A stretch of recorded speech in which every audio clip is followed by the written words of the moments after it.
Pakunto na kahit sa kanawa yun. Diyan man. Pero kung dito ko sa Araw Beach. Hindi ko ani dito ng pariguan. Mas maupay kaya sa kanawa yun. Wala yung pag-ina princess. Jun! Ganyan siya. Jun! Jun, pakalin na! Malkit. Wait lang. Balik ko naman yung... Maganda naman.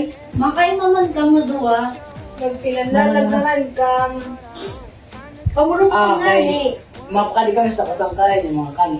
Paano? Hindi ka nga yung maro mag-Ingles ka. Magbasa Ang dami nasa! mga pasiton. Ay man daw. What are you doing?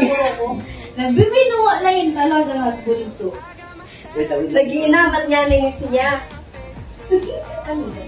So na lang pinili mo. Course mo na lang. Kita na lang yung unin. Hala daw, pag-umod daw iton. Ay, ba't kayo pagpara sa... Ikaw na sa kuwaan.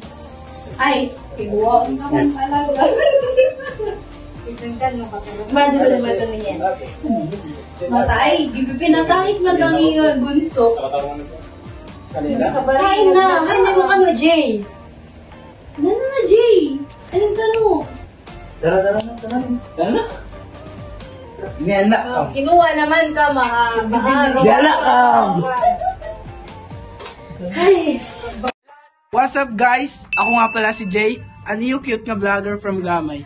Yan na updak niyo ipakilala sa iyo ang mga sangkay nga mga kano. So yan na guys, nag-chat na sira sa apiki na sira. Ang problema la, direkit batid mag-English makapasabak it sini. So guys, adi na ngayon sira. Take it sini. Say hi to my vlog. Hi guys. I'm Tyler. I'm Dwight, bro. So nice to meet you guys. How are you? I'm good, bro. Tara, come to my house. Huh? What's tara? Follow me na lang. follow me. House is beautiful, bro. Nice house, bro. Pagpasinsya inak niyo. Kay mawalay na ng balay. Come.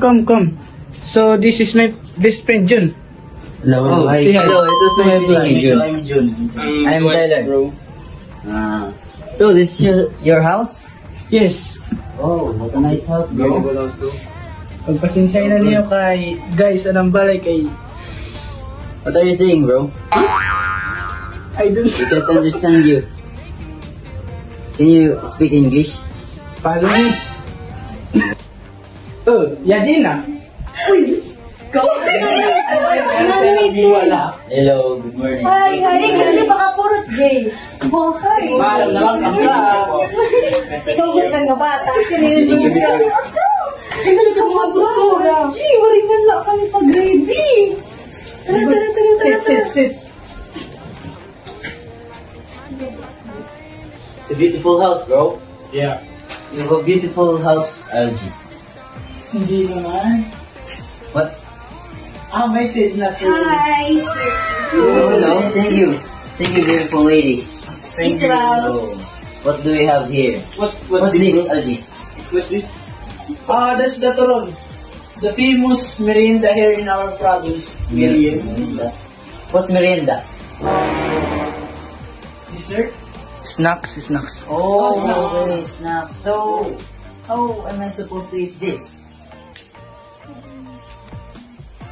Sakit. Sakit? No, I said ouchie. So, how am I supposed to eat this? First, pick the turon.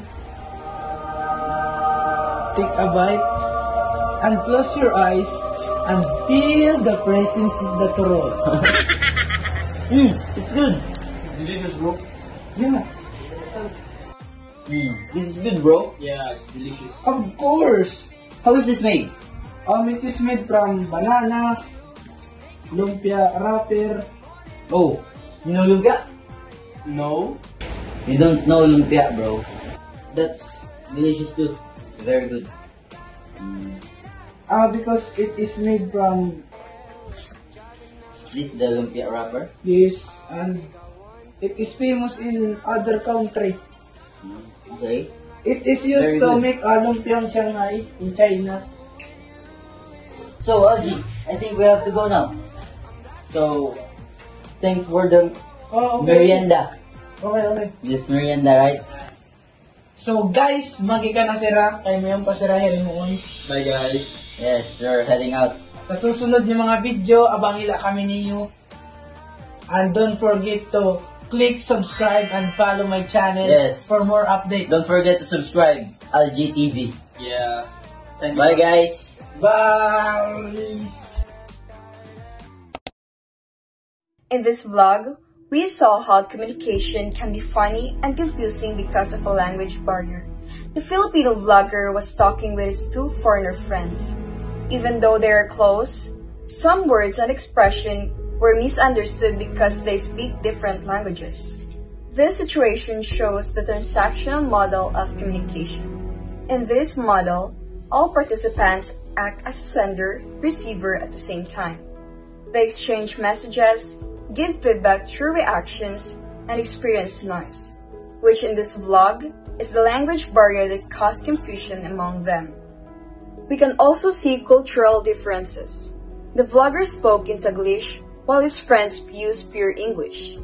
Filipinos usually talk in a friendly and humorous way, while foreigners are more direct when they speak. That's why some phrases were misunderstood. Despite the confusion, they still managed to connect through laughter and patience. It shows that even if people come from different cultures, communication can still be successful when there is understanding, respect, and friendship.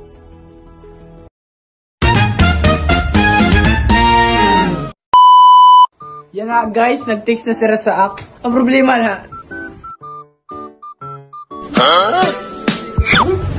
Come. How am I supposed to eat this? Sakit. Ka-OA din. How am I supposed to eat this?